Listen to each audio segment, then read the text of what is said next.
विष्णु गुरुर्देवो महेश्वरा गुरुर् साक्षात् परब्रह्म तस्मै श्री गुरुवे नमः।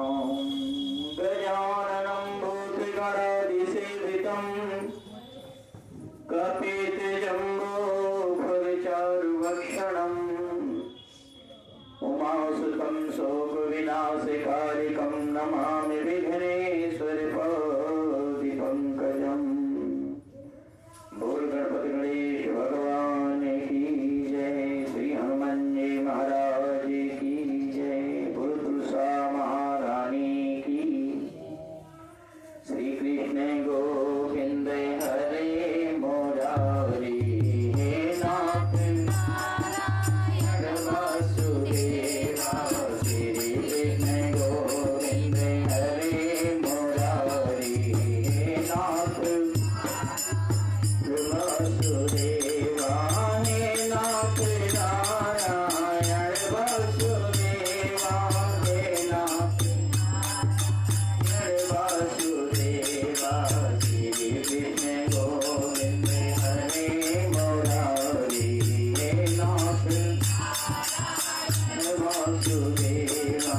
श्री कृष्ण गोविंद हरे मुरारी हे नाथ।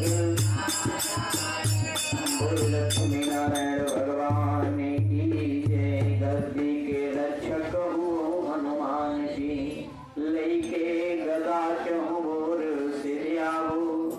जो कोई दुष्ट निकेतन आवे ताहि महाप्रभु मारि भगावो। जो धरि ध्यान कथा सुनी है ताके धन धान्य और पुत्र बढ़ावो। बिनती हमारे यही हनुमान जी छोड़ के गढ़ी तुम यहाँ चले आओ। बोल हनुमान जी महाराज की। कथा प्रारंभ होते हैं सुनो वीर हनुमान। राम लक्ष्मण जानकी सदा करो कल्याण। बैल चढ़े शिव जी मिले गरुड़ चढ़े भगवान। सिंह चढ़े माता मिले तेरे पूर्ण सारे काम। बोल हनुमान जी महाराज की। तुलसा महारानी की। गंगा मैया की जय। बोल कार्तिक महात्म की जय। कार्तिक मास की पावन पवित्र कथा में कल आप लोगों ने बड़ा सुंदर कथा श्रवण किया कि एक राजा के द्वारा अपने सही गुरु का पहचान न कर पाने के कारण राक्षस योनि प्राप्त हुई। इधर राक्षस की देह पा करके और जंगल में घूमते हुए पिशाचिनी के साथ में दर दर भटक रहे हैं कि अब हमें मुक्ति कैसे प्राप्त हो। क्योंकि मनुष्य का चोला पाकर के जो दुरुपयोग कर रहे हैं उनको एक बार पशुओं से मिलना चाहिए, पूछना चाहिए कि तुम्हारे चोले में क्या स्थिति है। पूरी पृथ्वी पूरे ब्रह्मांड में जो मनुष्य के चोला का महत्व है वो संसार में किसी चोला का महत्व नहीं है। बोलो गोविंद भगवान की। इसीलिए बाबा ने लिखा है कि पड़े भागे मानुष तन पावा। सुर दुर्लभ सब ग्रंथ ही गावा। देवता भी लालयित हैं इस चोला को पाने के लिए। आज की कथा में श्री सुखदेव भगवान कहते हैं कि इधर राक्षस और पिशाचिनी घूमते घूमते नर्मदा नदी के तट पर आए तो वहां देखा कि एक बहुत घमासान बट वृक्ष है। बट वृक्ष के नीचे रुक करके आपस में बातें कर रहे हैं। तो क्या दृश्य देख रहे हैं कि बट वृक्ष के ऊपर भी एक ब्रह्म राक्षस बैठा हुआ है। जब उसने इनकी बातें सुनी तो नीचे आया। भाई आप लोग कौन हो और कहां से आए हो और किस पाप के कारण आपका ये दशा किसने बना दिया। राजा ने जो सारी बात बताई कि मेरे से तो ऐसे ऐसे और अपराध हुआ था, भोजन में हमारे साथ ऐसे छल किया गया, तो उस श्राप के कारण हम ब्रह्म राक्षस बन गए। लेकिन आप ब्रह्म राक्षस कैसे बने भैया? इस प्रकार से कहने लगे, देखो अब हम दोनों एक साथ ही रहेंगे तो वास्तविक रूप से मित्र हो गए, और मित्र के संग चोरी या कपट नहीं करना चाहिए। हाथ जोड़ करके प्रार्थना करते हुए ब्रह्म राक्षस कहने लगा कि हे मित्र, मैं मगध देश में प्रवीण सोमदत्त नाम का ब्राह्मण था। मैंने मग में आकर के अपने आप को बहुत विद्वान समझने लगा था। बहुत ध्यान देना, आदमी का मद, आदमी का घमंड भी आदमी को खत्म करने का सबसे बड़ा सूत्र बताया गया है। मद नहीं करना चाहिए किसी भी चीज का। मैं मद में आकर के अपने आप को बहुत विद्वान समझ करके अपने गुरु भगवान का अपमान कर दिया था। अब चेला चाहे जितना बड़ा हो जाए, लेकिन गुरु तो फिर गुरु ही रहेंगे। इस प्रकार के वचन को सुन करके गुरु देवता का जब मैंने अपमान कर दिया, उसी पाप के कारण मैं इस दशा को प्राप्त हुआ हूँ। मैंने इस योनि में आकर के भूख से दुखित होकर के, प्यास से दुखित होकर के कई सारे ब्राह्मण खा लिए, कई सारे मनुष्य खा लिए, लेकिन फिर भी मेरी इच्छा और जागृत होती जा रही है। मेरे अंदर की अग्नि और धधकती जा रही है, शांति नहीं मिल रहा है कहीं। इसीलिए कहा गया है कि कोई भी चीज इतना मत अपने जीवन में करो कि जिसके बाद में फिर पछताना ही पड़े। क्योंकि लिखा है कि कावर सा जब कृषि सुखाने, समय चूकी पुण्य का पछताने। इस कारण से, अपमान के कारण ब्रह्म राक्षस की योनि मुझे प्राप्त हुई। मैंने भली प्रकार से सब कुछ जान लिया है। कल्पपाद राजा ने पूछा कि हे मित्र, गुरु किन किन कोटि के होते हैं? कौन कौन गुरु कहलाने के योग्य होता है? और सबसे श्रेष्ठ गुरु हमारे जीवन में कौन होता है? तो सोमदत्त राजा कहने लगे कि सबसे पहले गुरु जो वेदों को पढ़ाने वाला है, वेद पढ़ाने वाला, वेद सुनाने वाला, नीति शास्त्र का व्याख्यान करने वाला, वेदों के द्वारा तुम्हारे बुराइयों को खत्म कर देने वाला। कहते हैं ना कि सठ सुधरे सत्संगति पाई।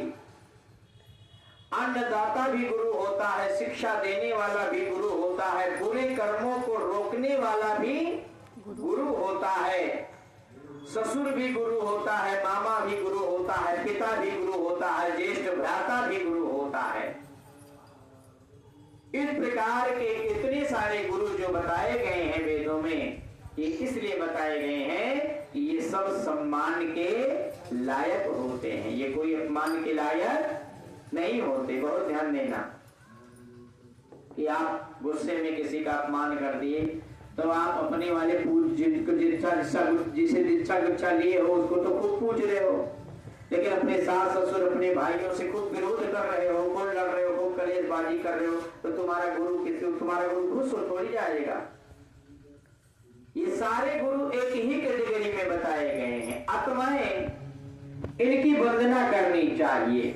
तब पुनः संज्ञा कल्पपाद राजा पूछने लगे कि आपने अनेक गुरुओं का नाम लिया, ये सब बड़े बराबर होते हैं, लेकिन मेरी इच्छा ऐसी है कि इनमें से भी, यानी सरसों बहुत बारीक होती है, लेकिन सरसों को देखोगे तो इतना बारीक होने के बाद भी उसमें बारीक सरसों निकल आती है।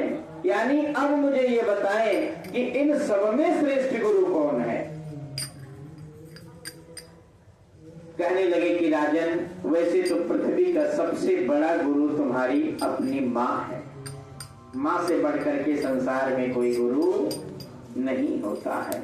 मातृ देवो भव पितृ देवो भव, आचार्य देवो भव। लेकिन यदि भी अगर और आपकी जानने की इच्छा है तो सबसे श्रेष्ठ गुरु वही होता है जो तुम्हारे अवगुणों को, तुम्हारी बुराइयों को, तुम्हारे दोषों को, तुम्हारी अज्ञानता को खत्म कर सके, शास्त्र वेद नीति पढ़ा करके और तुम्हें कौवा से हंस बना दे।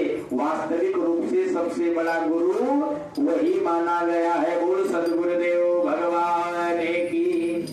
जो अपने वेद तथा मंत्रों के उपदेश करने वाला, धर्म शास्त्र पुराणों की व्याख्या व उपदेश करने वाला गुरु श्रेष्ठ माना गया है। लेकिन कब? जब आप उसकी बातों को मानोगे तब। ये नहीं कि ये कह रहे हैं, वो कह रहे हैं, वो कह रहे हैं, तो आप खुद ही कंफ्यूज हो रहे हैं। बहुत ध्यान देना।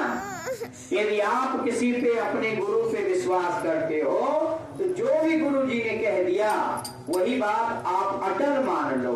आप गलत भी करोगे तो दोष आपको नहीं लगेगा। क्यों नहीं लगेगा? क्योंकि आप अपने मर्जी से नहीं कर रहे हो। जब तक बालक माँ के अंडर में होता है तब तक पूरी रिस्पॉन्सिबिलिटी माता पिता की, गलती बालक करता है, जिम्मेदारी किसके ऊपर आती है? माँ बाप के ऊपर। लेकिन वही माँ बाप जब खत्म हो जाते हैं, बालक अपने बल पे आ जाता है, तो जब वो गलती करता है तो इल्जाम सीधा उसी पे लगता है। इसीलिए ध्यान रखो, अपने ब्राह्मण, अपने गुरु यदि अपने माता पिता का कहना मान के चल रहे हो और कदाचित कुछ गलत भी कर दिए हो तो उसकी जिम्मेदारी, उसका दोष तुम पे नहीं आएगा। और तुम अपने मन मोर महुआ करोगे तो फिर उसका दोष तो तुम्हें आएगा ही आएगा। भागवत में एक कथा आती है कि धर्मराज जी को जब नरक ले जाने लगे तो कहने लगे, युधिष्ठिर जी कहने लगे, हमने तो कभी गलती की ही नहीं, हमें नरक किस बात का? तो धर्मराज के दूतों ने कहा कि आपने महाभारत में एक जगह झूठ बोला था कि अश्वत्थामा मारो गए। तो मैंने थोड़ी बोला था, मुझे तो कृष्ण भगवान ने बुलवाया था, अपने मर्जी से मैंने नहीं बोला था। दूतों ने कहा कृष्ण भगवान ने क्या बुलवाया था आपसे? उन्होंने कहा कि कृष्ण भगवान ने कहा था कि कह दो कि अश्वत्थामा मारो गए। इतनी बात बोल दो। तो आपने क्या बोला था? मैंने कहा था कि अश्वत्थामा मारो गए, नरो या कुंजरो, नर मारा गया या जानवर मारा गया, मुझे नहीं पता। तो दूतों ने कहा कि भाई जितना कृष्ण भगवान ने कहा था केवल आप उतना करते तो नरक नहीं जाना पड़ता। आपने ये जो दो पंक्ति जोड़ दी, नरो या कुंजरो, ये आपने अपने तरफ से बोला था, इसीलिए आपको नरक के दर्शन करने ही पड़ेंगे। जब धर्मराज युधिष्ठिर को इतनी बात बोलने पर और नरक के दर्शन करने पड़े तो सोचो कि हमारे जीवन में क्या होगा। इसीलिए प्रयास, होशियार व्यक्ति जो होते हैं वो अपने ऊपर जिम्मेदारी नहीं लेते। हमारे पंडित जी ने कहा है भैया वही सही है, हमारे गुरु जी ने कहा है वही सही है, हम तो नहीं जानते, जो कह रहे हैं हम कर रहे हैं। वास्तविक रूप से यदि आप गलत भी कर रहे हो तो उसका पूरी जिम्मेदारी पंडित ब्राह्मण या गुरु पे चली जाती है। गुरु गोविंद भगवान की। लेकिन आपने अपना कैलकुलेशन निकालना शुरू कर दिया, ये ऐसा नहीं, ऐसा ऐसा, तो फिर कहाँ कहना मानो? फिर तो आप कहना नहीं माने, फिर भी आप जो भी सही कर रहे हैं गलत कर रहे हैं उसकी सारी दायित्व तो आपके ऊपर होती है। इसीलिए बहुत ध्यान पूर्वक अपने जीवन में बहुत विचार करके आगे बढ़ना चाहिए। इस प्रकार से राजा ने कहा कि सबसे श्रेष्ठ गुरु वही होता है जो आपके अवगुणों से हटा करके, आपके बुराइयों से हटा करके और आपको सही मार्ग पर लेकर के चले। ऐसी परिस्थिति में गुरु की चर्चा करते हुए, आपस में पुराणों की चर्चा करते हुए, जब दोनों ब्रह्म राक्षस चर्चा कर रहे हैं, कहने मुक्ति का मार्ग ढूंढ रहे हैं, कहने लगे कि एक बार मैंने महादेव का अपमान कर दिया था, मेरे पास राजपाट अनेक था, भोले बाबा जा रहे थे तो मैंने खड़े होकर के इसे प्रणाम कर दिया था, कपड़ेली। जबकि शास्त्र कहता है कि आपको बहुत नियमित, आपके घर कोई अतिथि ब्राह्मण आवे तो आप बड़े मान सम्मान से उसको पालन पोषण करें, क्योंकि कहा गया है कियाते कहते पुकारी के सकल सुनो दे कान अहे मैदान गजदान ते बड़ो दान सम्मान। बोलो गोविंद भगवान की। सम्मान से बढ़ करके दान संसार में कोई नहीं हो सकता है। इस प्रकार के दोनों आपस में देख रहे हैं कि हमारे मुक्ति का मार्ग देखो। अभी गुरु और वेद और ब्राह्मण की चर्चा ही कर रहे थे, इतने में इन्हें गौतम ऋषि भगवान के दर्शन हो जाते हैं। बोल गोविंद भगवान की। गौतम ऋषि को देख करके राक्षसों ने तो उनपे खाने का प्रयत्न किया। वही कारण है कि आज जब तुम तेजहीन रहोगे, शक्तिहीन रहोगे, भक्तिहीन रहोगे तो रोड पे चलते हुए टुटका भी तुम्हारा पीछा कर लेगा, ये ध्यान देना। और तुम शक्तिशाली रहोगे तो तुम निकलोगे तो वाला बड़ा टुटका बाजू में हट जाएगी कि हटो, ये तेजस्वी व्यक्ति आ रहा है, इसका पीछा मत करो। समझ रहे हो ना? जैसे तुम्हारे निकलने से कोई रोड खाली नहीं होता, लेकिन अगर नरेंद्र मोदी जी जाएंगे तब क्या होगा? पूरा बंद करा दिया जाएगा, लॉक करा दिया जाएगा, पूरा रास्ता साफ करवा दिया जाएगा। इसीलिए अंदर के पद प्रतिष्ठा को, अंदर की शक्ति, अंदर की भक्ति को आगे श्रेष्ठ बनाना चाहिए। गर्गा मुनि के कारण आशीर्वाद उनको प्रणाम करते हैं।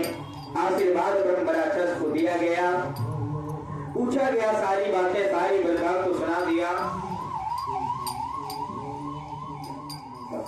बोलो गोविंद भगवान की जय। श्री कृष्ण गोविंद।